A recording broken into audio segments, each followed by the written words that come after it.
Salut à tous et bienvenue sur Motors & Co.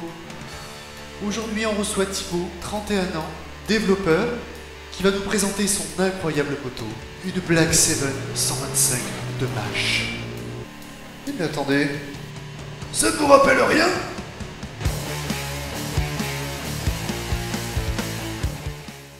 Après de nombreuses galères, il nous raconte son histoire. Ah, et comme d'habitude, il y a un petit bonus à la fin de la vidéo. T'as commencé quand?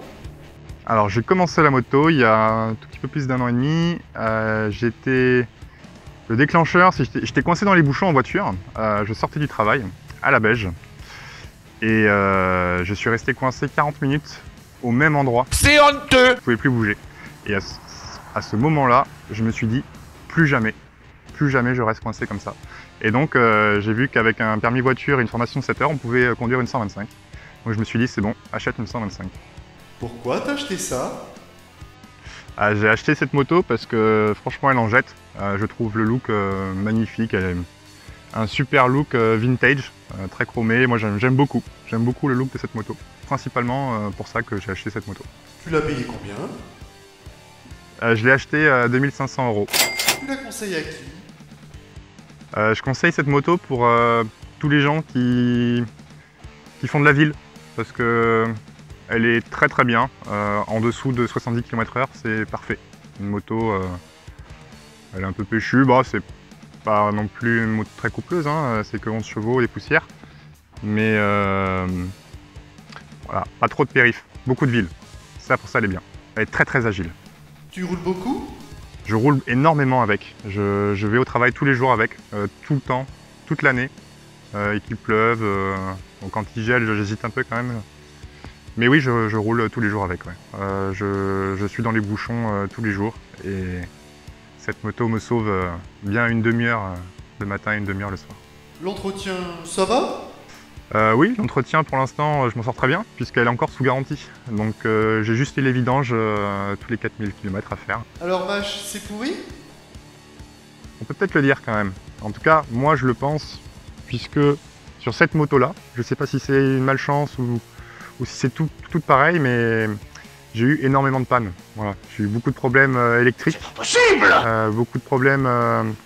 Donc le gros moins, j'ai envie de dire, de cette moto, c'est qu'au-dessus de 7000 tours, ça vibre énormément. Ouais, c'est pas faux. Et si toute la visserie n'est pas bien serrée, et ben ça se dévisse un peu de partout. Voilà, j'ai déjà perdu un cale-pied sur le périph', une plaque, et puis les ampoules qui pètent régulièrement.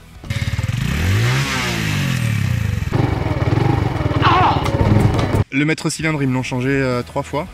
Il fuit pas lui, mais en fait la tige n'est jamais dans l'axe exact du maître cylindre. Et là par exemple, elle est complètement coincée. Le boulon est rentré à l'intérieur et on peut plus actionner le frein. Je sais pas quoi dire sur le sélecteur, il marche bien. Et le cale-pied il a pris cher quand il a lancé. Là il y a le tendeur de distri qui fuit un peu. J'ai dû changer le régulateur de tension puisque j'avais des problèmes d'accélération en fait. Ça envoyait pas enfin, c'était pas régulé sur l'accélérateur. Je sais pas trop ce qui se passait et des fois ça calait, même à chaud. Donc voilà, c'était le régulateur de tension qui avait un problème. Et les pneus? Ils sont super parce qu'ils sont inusables. Après niveau adhérence, c'est pas le top. Quand c'est sec ça va, on peut bien pencher, mais quand c'est humide, je penche pas, c'est simple, puisque sinon on se casse la gueule très rapidement. Voilà, donc il y a des petits points de fuite. Là on voit qu'il y a un peu d'huile. Dites-vous, vous foutez de moi là, en ce moment, hein? Là c'est tout craquelé, mais c'est pas une fuite, c'est le câble de démarreur. Le compteur n'est pas très fiable. L'aiguille bouge un peu des fois dans tous les sens. Concernant la jauge à essence, on m'a dit qu'elle a été changée 2 fois et en fait elle ne marche jamais. Voilà, je suis déjà tombé en panne d'ailleurs une fois sur le périph', plus d'essence. En fait la jauge, le voyant reste allumé pratiquement en permanence. Il clignote presque tout le temps. Voilà. La solution!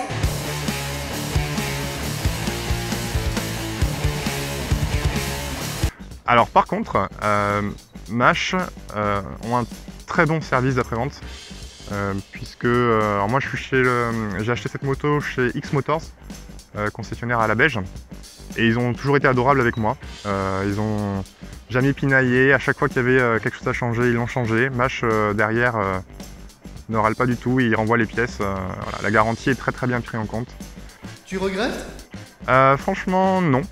Puisque pour l'instant, elle est sous garantie et que je peux faire marcher le SAV. Et que c'est une très belle moto qui m'a jamais vraiment laissé tomber, on va dire. Et je l'aime parce que c'est quand même ma toute première moto. Et d'occasion? Je pense pas que je recommanderais cette moto en occasion, non. Avec tout ce qui m'est arrivé dessus, mais j'étais très content d'avoir la garantie, mais c'est hors garantie, non. Côté positif? Le look, hein, désolé, mais j'ai encore envie de le dire. Le moteur est quand même solide, robuste. Pas très performant, mais costaud. Elle est très légère, je crois qu'elle doit faire 100 kg à vide. Et elle est extrêmement agile, donc on peut très bien braquer, se faufiler entre les voitures, c'est un vrai plaisir en ville, dans les bouchons. Et la conso? Et elle consomme, alors que je mets quand même souvent la poignée dans l'angle, elle consomme un petit 5 litres je pense. Une anecdote? Ouais, j'ai plusieurs petites histoires. Alors déjà, la moto elle avait même pas 1000 km que j'ai crevé, j'ai roulé sur une petite vis qui s'est plantée pile poil dans la bande de roulement du pneu arrière. Je l'ai amené dans un garage d'un copain et puis j'ai acheté un kit de réparation de moto. Vous savez, celui avec les mèches. Et donc j'ai réparé ma moto tranquillement avec une mèche, proprement. J'ai remis la pression dedans, nickel, et je roule avec. Depuis, ça fait bientôt 6000 bornes que je roule avec une mèche dans mon pneu. Et ce que je ne savais pas, c'est que ce sont des pneus à chambre à air, ce ne sont pas des tubeless. Donc je ne sais pas comment cela a pu fonctionner, mais pour l'instant j'ai toujours mes 2 barres à l'arrière. Une autre? Bah, je me suis cassé la gueule 1 ou 2 fois avec, hein, comme tout premier motard, enfin motard avec sa première moto. J'ai pris un rond-point sous une pluie diluvienne et j'ai roulé sur une plaque d'égout. Forcément j'ai perdu l'arrière, j'ai fait un 180 degrés, je me suis retrouvé couché à l'envers dans le rond-point. Il pleuvait beaucoup aussi dans le centre-ville de Toulouse. Je roulais sur les pavés extrêmement glissants. Et avec ces pneus-là, la moindre erreur est fatale, quoi. Je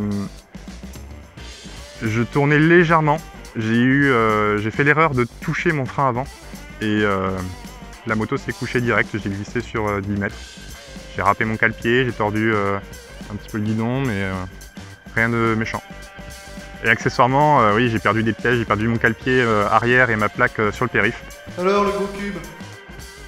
Toutes les motos, tous les gros cubes qui me passent à côté, ça me fait très envie, c'est pour ça que du coup, je viens de passer mon permis gros cube, mon permis A2. Et donc, je me suis acheté une petite ZR7, voilà, 4 cylindres, et ça va me changer beaucoup, je pense.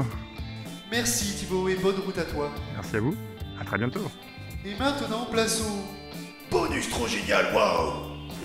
Ou alors, non? C'est comme ça que ça se passe chez Motor & Co.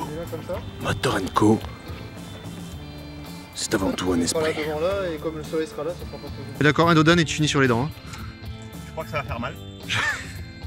Je sais pas, moi je vais conduire, je serai bien. Si vous aussi vous voulez participer, envoyez-nous votre candidature sur motorzenco31@gmail.com. Ah oui, il y a un petit clapet.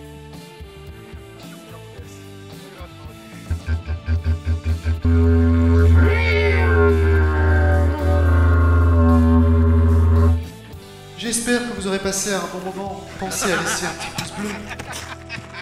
Phare halogène, petit clignot rétro, le petit freinage à disque. Hashtag artiste, hashtag youtubeur, hashtag youtubeur. Oh, et bienvenue aux petits nouveaux qui, bien sûr, vont s'empresser de s'abonner.